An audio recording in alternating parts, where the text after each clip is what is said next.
नमस्कार, एनटिभी कोहलपुर समाचारमा स्वागत छ। म सदीक्षा शाह र सांकेतिक करणमा हुनुहुन्छ दोबासे रति बस्नेत। स्थानीय तहको निर्वाचन आउन अब 14 दिन मात्रै बाँकी छ। राजनैतिक दलहरूले आफ्नै एजेन्डा बनाएर चुनावी दौडमा होमिएका छन्। निर्वाचन आयोगले पालिका चुनावका लागि 753 वटै मतगणना स्थलमा अनिवार्य सीसी क्यामेराको प्रबन्ध गर्न भनेको छ। आजको समाचारमा जितगढी किल्लाको संरक्षणमा भएका प्रयासको चर्चा र लुम्बिनी प्रदेश सभाको 10औं अधिवेशन बोलाइएको प्रसङ्ग, साथमा अन्य खबरहरू पनि। तर सुरुमा प्रमुख समाचार। 753 वटै मतगणना स्थलमा अनिवार्य सीसी क्यामेराको व्यवस्था गर्न निर्वाचन आयोगको निर्देशन, विद्युतीय अभिलेखीकरणमा उपयोगी हुने। पूर्व पश्चिम राजमार्गको वैकल्पिक मार्गको रूपमा हुलाकी सडकको काम तीव्र, घर छेउको बाटो कालोपत्र भएपछि दाङ राजपुरका स्थानीय खुसी। पश्चिम नवलपरासीको सुस्तालाई जोड्ने पुल 8 वर्ष बित्दा पनि अक्षय बन्न सकेन। भारतीय पक्षको अवरोधका कारण पुल निर्माणमा समस्या। युक्रेनलाई थप $33 अर्ब सहयोग गर्न अमेरिकी राष्ट्रपति बाइडेनको प्रस्ताव। सहयोगले जोखिम हुने भन्दै उचित जवाफ फर्काउने रुसको चेतावनी। र जिम्बाब्वे ए विरुद्धको एकदिवसीय सिरिजका लागि नेपाली टोलीको घोषणा। इन्फाले 17 जना नयाँ खेलाडीलाई बन्द प्रशिक्षणमा बोलायो। समाचार अब विस्तारमा। आज शुक्रबार। आजको न्यूज ट्रेन्डमा हामी रूपन्देहीको जितगढी किल्लाको संरक्षणमा भएका प्रयासको चर्चा गर्दैछौँ। तत्कालीन अंग्रेज फौजलाई नेपाली पक्षले परास्त गरेको बुटवलको जितगढी किल्लालाई इतिहासको गौरव सम्झाउने संग्रहालय बनाउन लागि छ। विक्रम सम्वत 1872 झण्डै 3 महिना लामो युद्धमा अंग्रेज सेनालाई पराजित गर्न नेतृत्व लिएका उर्जित सिंह थापाको शालिग सहित गुरु योजना बनाएर जितगढीलाई संरक्षण गर्ने र पर्यटकीय गन्तव्यका रूपमा विकास गर्न काम अघि बढेको छ।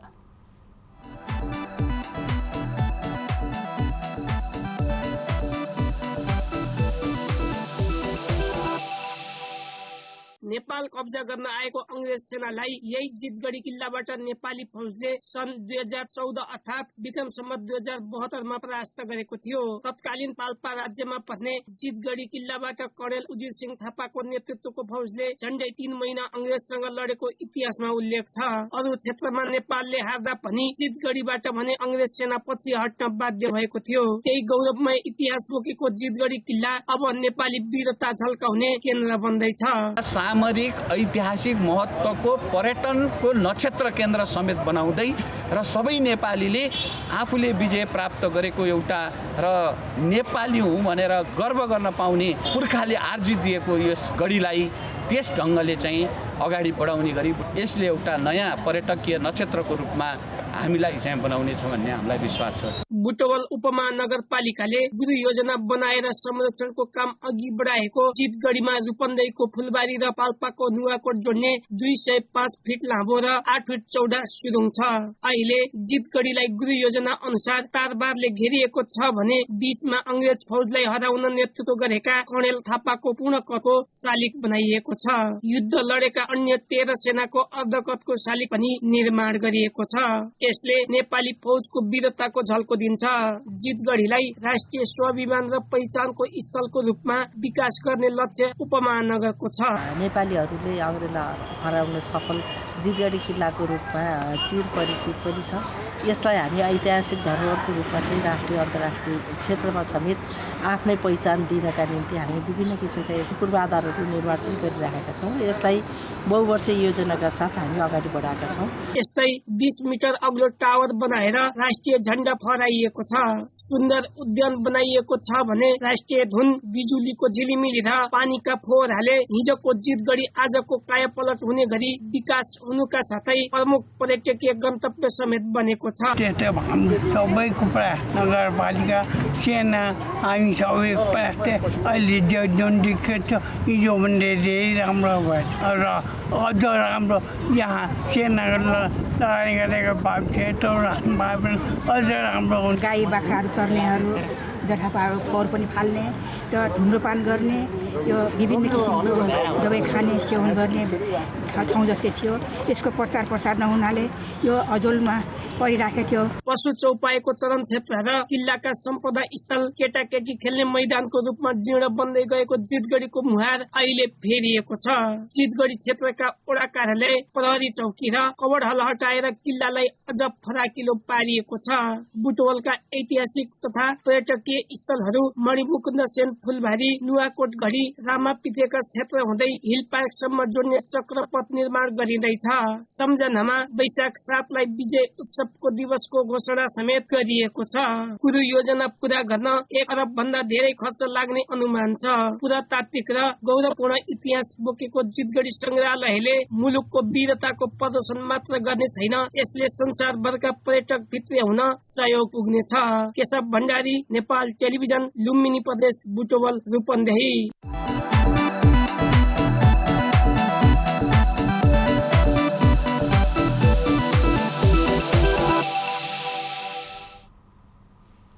निर्वाचन आयोगले पालिका चुनावका लागि 753वटै मतगणना स्थलमा अनिवार्य सीसी क्यामेराको प्रबन्ध गर्न लगाएको छ। मतगणनालाई पारदर्शी र सुरक्षित राखी कुनै विवाद उत्पन्न भएको पाइएमा विद्युतीय अभिलेखीकरणका लागि समेत उपयोगी हुने भएकाले सीसी क्यामेराको प्रबन्ध गर्न आयोगले निर्देशन दिएको हो। यस परियोजनाको लागि आयोगले संघीय मामिला तथा सामान्य प्रशासन मन्त्रालय मार्फत सबै पालिकालाई परिपत्र पनि गरिसके आयोगका प्रवक्ता एवं सहसचिव शालिग्राम शर्मा पौडेलले कुनै पालिकामा सीसी क्यामेरा राख्नै पर्ने नपर्ने भनेर सोधिएको उल्लेख गर्दै आयोगको निर्णय कार्यान्वयन गर्न आनाकानी गरिए मान्य नहुने र राख्न नचाहनुको अर्थ त्यहाँ कुनै गडबडी गर्न लागि त होइन भन्ने प्रश्न उत्पन्न हुने बताउनुभयो। गएको चुनावमा चितवनको भरतपुर महानगरपालिका र केही पालिकामा मतगणनामा विवाद हुँदा केही ओडामा फेरि मतदान समेत भएको थियो। चुनावको लागि 10,756 मतदान स्थल र 21,955 मतदान केन्द्र निर्धारण गरिएको छ। स्थानीय तह निर्वाचनमा उम्मेद्वार बनेकाहरूलाई मनोनयन फिर्ता लिन निर्वाचन आयोगले दिएको समय आज 5 बजेबाट सकिएको छ। निर्वाचन आयोगले देशभरि कतिजना उम्मेद्वारहरूले मनोनयन फिर्ता लिए भन्ने विवरण सार्वजनिक गर्न बाँकी रहेको छ। सो विवरण सहित निर्वाचन आयोगले आज उम्मेद्वारको अन्तिम नामावली सार्वजनिक गर्ने कार्यतालिका छ। गत आइतबार र सोमबार मनोनयन दर्ता गराएका कुल उम्मेद्वारको नामावली प्रकाशन गर्ने निर्वाचन आयोगको तयारी रहेको छ। यससँगै भोलि उम्मेद्वारहरूलाई निर्वाचन चिन्ह प्रदान गर्ने आयोगको कार्यतालिका छ। आयोगको पछिल्लो तथ्याङ्क अनुसार 1,53,002 उम्मेद्वारको मनोनयन दर्ता भएको छ। यसैबीच निर्वाचन आयोगले उम्मेद्वारको मनोनयन फिर्ता गराउन डर, धाक, धम्की नदिन पनि भनेको छ। आयोगले आज विज्ञप्ति निकालेर कतिपय उम्मेद्वारहरूलाई मनोनयन फिर्ता गराउन डर, धाक, धम्की, प्रलोभन र धरपकड गरेको सूचना आएको भन्दै यसमा आफ्नो गम्भीर ध्यानाकर्षण भएको पनि बताएको छ। आगामी वैशाख 30 गते सम्पन्न हुने स्थानीय तहको निर्वाचनमा सञ्चारकर्मीलाई सूचना सङ्कलनको सहज वातावरण निर्माणको लागि नेपालगञ्जमा सम्बन्ध पक्षसँग छलफल गरिएको छ। संवाद समूह बाँकेको आयोजनामा सम्पन्न भएको कार्यक्रममा बाँकेका प्रमुख निर्वाचन अधिकृत खडानन्द तिवारीले निर्वाचनका सूचना सहज ढङ्गले प्रवाहको लागि व्यवस्था मिलाइने बताउनुभयो। निर्वाचनको बारेमा सूचना तथा समाचार सम्प्रेषण गर्दा निर्वाचन आचार संहितालाई मनन गर्दै पालना गर्नको लागि उहाँले आग्रह गर्नुभएको छ। कार्यक्रममा बाँकेका प्रमुख जिल्लाधिकारी सूर्यबहादुर खत्रीले निर्वाचनको बेलामा सुरक्षा, सतर्कता तथा सञ्चारकर्मीलाई आचार संहिताभित्र रहेर निर्वाध रूपमा सूचना सम्प्रेषणको व्यवस्था मिलाइने प्रतिबद्धता व्यक्त गर्नुभयो। अघिल्ला चुनावहरूभन्दा यसपटकको स्थानीय तहको चुनाव फरक देखिएको छ।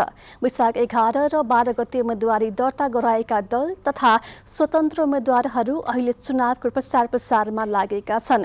विगतमा आफ्नो उम्मेद्वारी बारेका गीतहरू घन्काउँदै मत माग्न गाउँ गाउँ पुग्ने उम्मेद्वारहरू यति बेला निर्वाचन आयोगको आचार संहिताले मतदातासँग सामान्य भेटघाटमा व्यस्त छन्।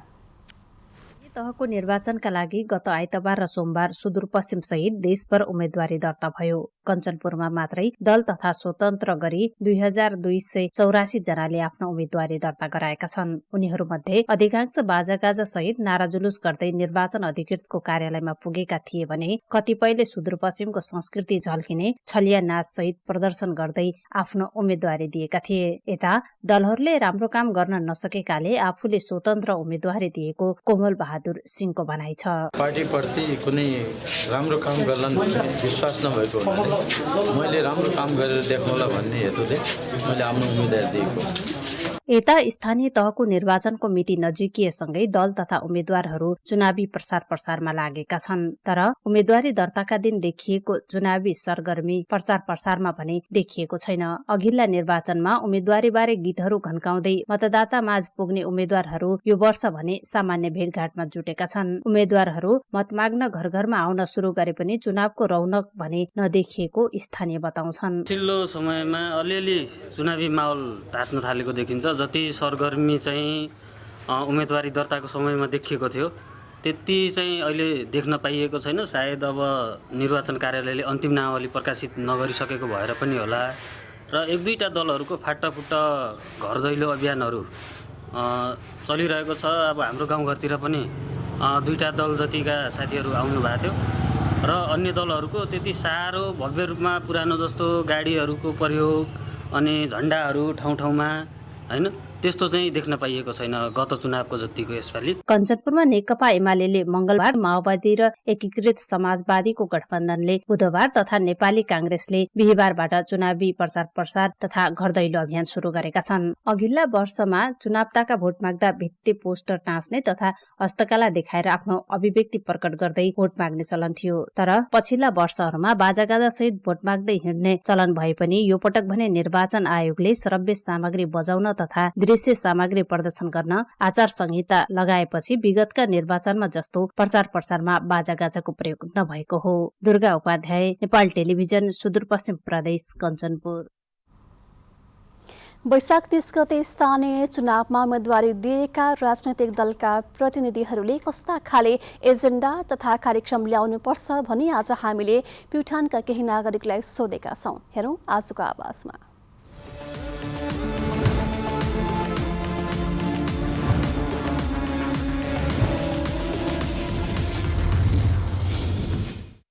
होइन एजेन्डा त जनमुखी हुनुपर्छ। तर अहिले हाम्रो नेपालको सन्दर्भमा के छ भने घाँटी चुनावको बेलामा एउटा बोल्ने तर चाहिँ गति केही नै र भ्रष्टाचार सबभन्दा बढी भ्रष्टाचार। त्यो भ्रष्टाचारलाई जबसम्म निवारण हुँदैन केही पनि हुँदैन। जहाँसम्म लाग्छ मलाई शिक्षामा लगानी गर्ने अनि त्यसपछि भ्रष्टाचार नगर्ने, स्वास्थ्यमा लगानी गर्ने। यो खासमा चाहिँ अहिले जुन स्थानीय तहको निर्वाचन सँगसँगै जनताहरूसँग पनि धेरै अपेक्षाहरू छन् र यसमा चाहिँ कस्तो देखिन्छ भने जनताका न्यूनतम आवश्यकताहरू जस्तो विशेष गरी चाहिँ शिक्षा, स्वास्थ्य, कृषि यो लगायतमा अलिकति फोकस गरेर चाहिँ बजेटहरू ल्याउनु पर्छ। नेताले अब नितान्तै जनमुखी कार्यक्रम ल्याउनु पर्यो होइन। अब सबै जनतालाई समेट्ने खालको बेपूर्वाग्रही ढङ्गले राजनीतिक अब कार्यकर्ताहरू राजनीतिक पक्ष पोषण भन्ने भन्दा पनि समग्र चाहिँ नि त्यहाँको स्थानीय तह भनौँ न अन्त स्थानीय निर्वाचन भइरहेको हुनाले त्यहाँको स्थानीय हिसाबले कहाँनिर समस्या समग्र जनताको विकास उत्थानको निमित्त काम गर्नु पर्यो। पढे लेखा मान्छेहरूले गाउँघरमा ईमानदारी रोजगार पाउने अवस्था छैन। बिए पास गरे मान्छेहरू ईमानदारी आफ्नो वाडामा काम पाउने कुनै सम्भावना छैन। अब यी यस्ता समस्याहरू ल्याएर गाउँ बस्ती रमाइलो गराउनलाई युवाहरूलाई गाउँमै रोजगार दिने हो भने त्यस्तो एजेन्डा ल्याएमा ल्याउँदाखेरि राम्रो देख्छु मैले। समग्र रूपमा सबैभन्दा शिक्षाको आवश्यकता छ अनि यो विभिन्न किसिमका सूक्ष्म गतिका रोगहरूको कारण स्वास्थ्यको एकदमै आवश्यकता छ। स्वास्थ्य र शिक्षामा एकदमै अगाडि बढ्नुपर्छ। त्यसपछि यो महँगी कति चर्को छ। हामी 1400मा किन्ने तेल अहिले हामी 3100मा किनिरहेका छौँ। यो चपेटाबाट हामीलाई चाहिँ एकदमै उन्मुक्ति गराउनुपर्छ। आफ्नो पेट भर्नको लागि, आफ्ना मात्रै भर्नका लागि होइन, सबै आम जनताको आवाज सुनेर सबलाई हुने गरी चाहिँ गर्नुपर्छ। पहिलो प्राथमिकता रोजगारै हुनुपर्छ। शिक्षा र स्वास्थ्यमा केही नभएको होइन, यसभन्दा पहिला पनि भइरहेको छन् र स्थानीय निकाय आउनुभन्दा पहिल्यैबाट केही हदसम्म देशव्यापी रूपमै हुँदैछ विकट जिल्लाहरू छोडेर। हाम्रो जस्तो जिल्लामा यदि स्थानीय सरकारलाई मजबुतै बनाउने हो नि रोजगार र आत्मनिर्भरता भन्दा अर्को पहिलो हुनै सक्दैन भन्ने मलाई लाग्छ।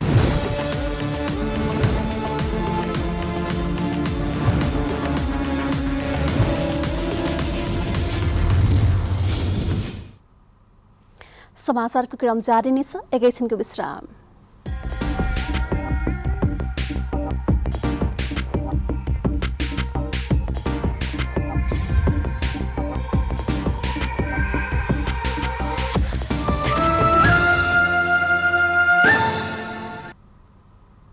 विश्रामपछि समाचारमा पुनः स्वागत छ। अब बाँकी समाचार।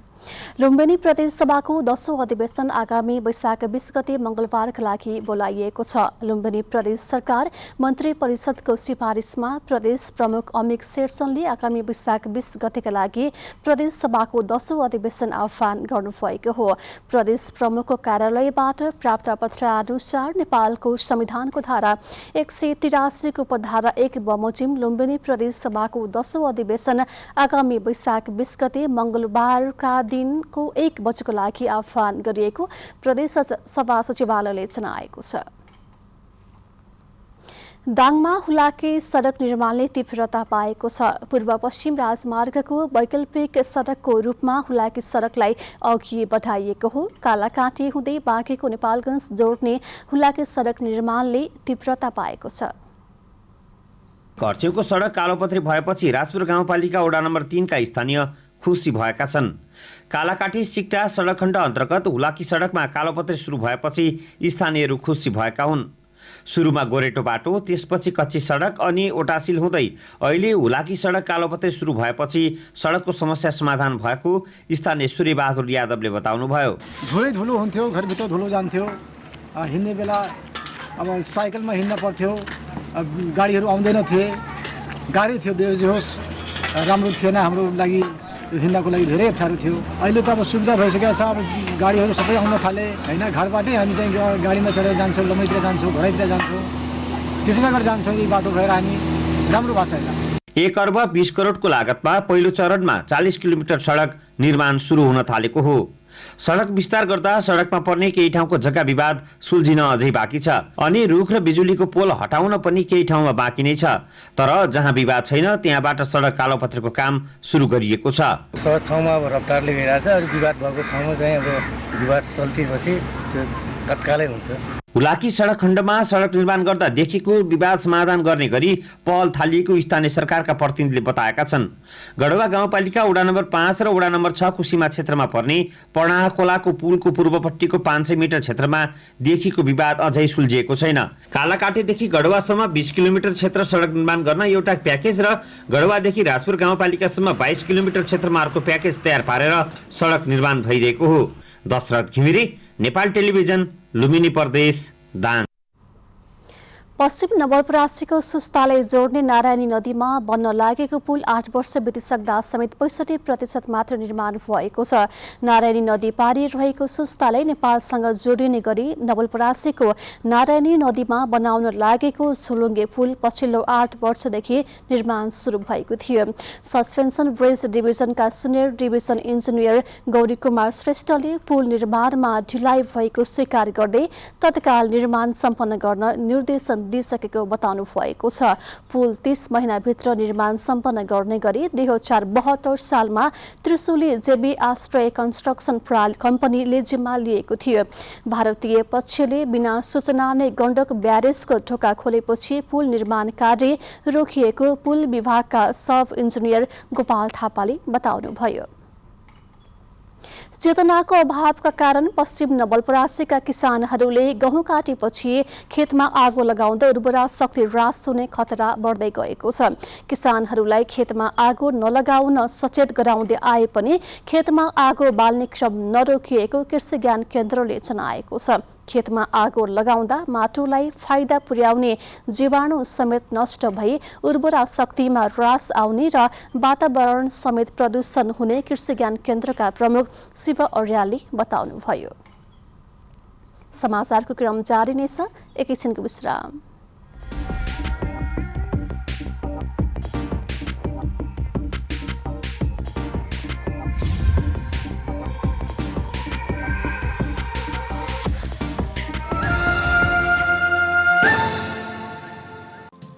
नयाँ केही फरक।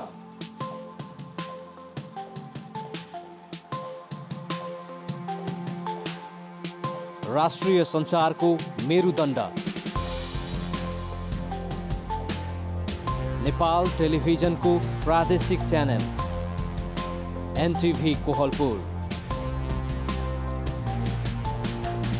पश्चिम नेपालको लुम्बिनी, कर्णाली र सुदूरपश्चिमको एकमुष्ट आवाज। सत्य समाचार, तटस्थ विचार। कार्यक्रममा मौलिकता, समावेशिता र विकासमा विस्तार। डिजिटल दुनियाँमा तपाईको विचार र भावनालाई संसारसँग जोड्दै एनटिभी कोहलपुर। सूचना, शिक्षा र मनोरञ्जनको यो यात्रा हो समृद्धिको।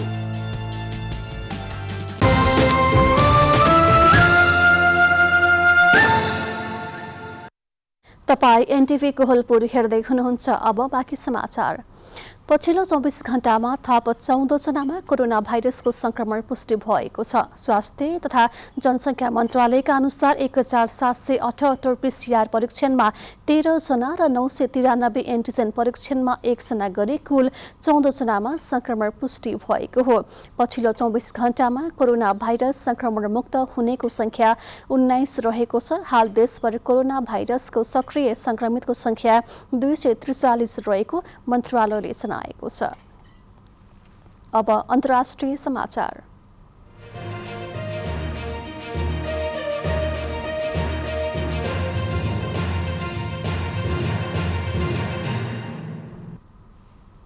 अमेरिकी राष्ट्रपति जो बाइडेनले युक्रेनलाई थप 33 अर्ब डलर सहायता उपलब्ध गराउन संसद समक्ष प्रस्ताव पेश गर्नुभएको छ। बाइडेनले रुसको आक्रमणबाट गम्भीर सङ्कटमा परेको युक्रेनको सैन्य र मानवीय क्षमता बढाउनको लागि 33 अर्ब डलर अर्थात् 40 खर्ब 33 रुपैयाँ सहयोगको प्रस्ताव गरेको जनाएको छ।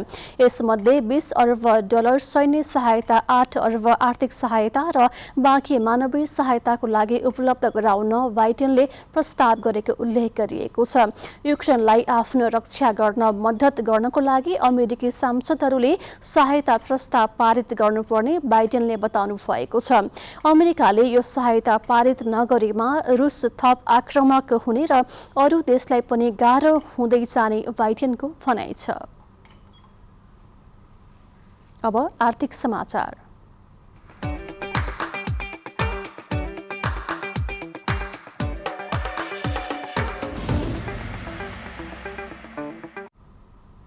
सुनको मूल्य आज तोलामा 1200 रुपैयाँले बढेको छ। कारोबार हुने हप्ताको अन्तिम दिन आज सुनको मूल्य तोलामा 1200 रुपैयाँले बढेर 79,200 रुपैयाँमा कारोबार भएको नेपाल सुनचाँदी व्यवसाय महासंघले जनाएको छ। हिजो 98,000 रुपैयाँमा कारोबार भएको थियो। आज चाँदीको मूल्य भने यथावत रहेको महासंघले जनाएको छ। आज चाँदी हिजो जस्तै तोलाको 1320 रुपैयाँमा कारोबार भएको महासंघले जनाएको हो। अब खेलकुद समाचार।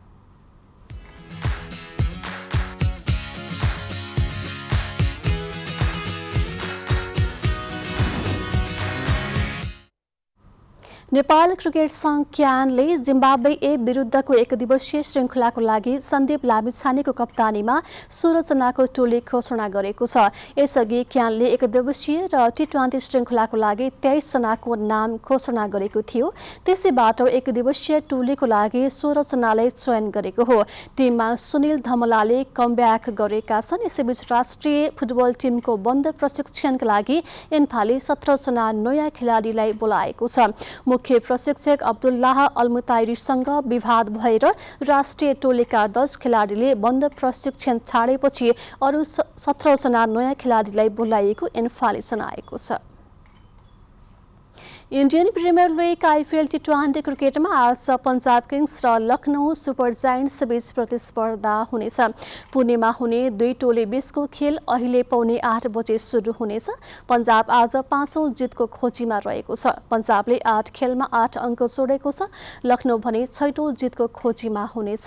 लखनऊले 8 खेलमा 10 अङ्क जोडेको छ। लखनऊ 4औं स्थानमा रहेको छ। अब मौसम।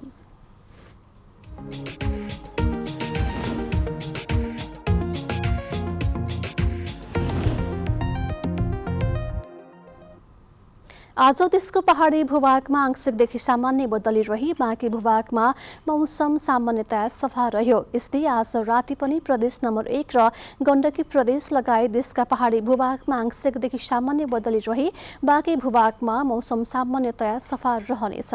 अब मौसम सम्बन्धी थप विवरण।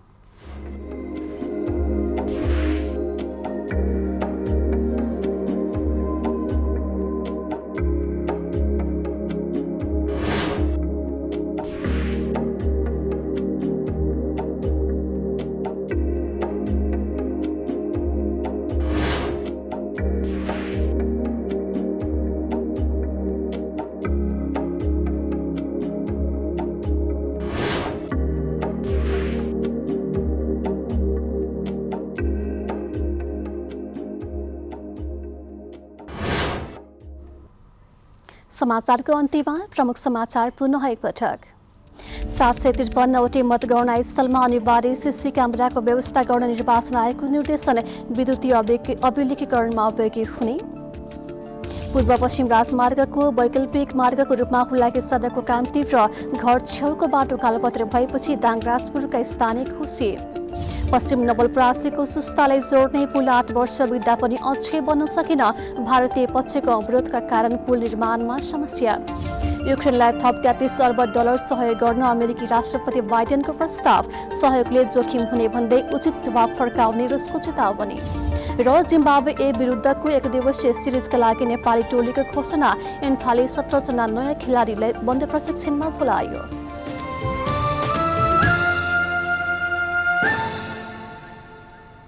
हवस् त, अहिलेलाई समाचारको सिलसिला यति नै। बिदा दिनुहोस्।